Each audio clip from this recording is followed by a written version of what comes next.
Hello, Mr. President and Vice President.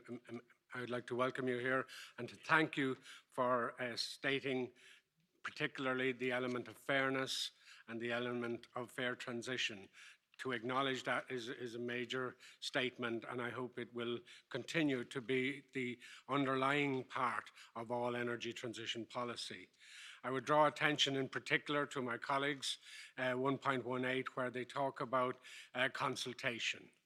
One of the great problems with energy transition has been taxation without consultation.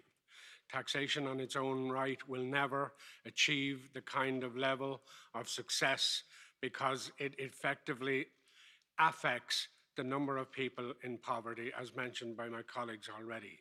And if you have a large section of the population who cannot afford the transition, it is not correct to blame their behaviour on populism or joining extreme movements.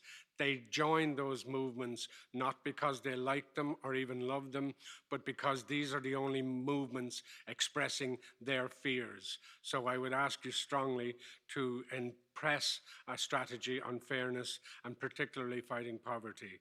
Can I finally say this?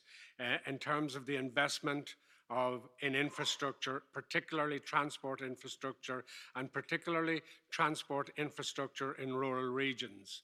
This is a major problem, and it will bring major costs to individual families living in rural regions. And I don't believe this is fully addressed adequately in the policy, and I think major thinking needs to happen. Finally, shall I say this, each country needs to have its own summit on climate change, and I really would ask you to consider that as a major part of the policy. But thank you for the work you have done, and best wishes in the future.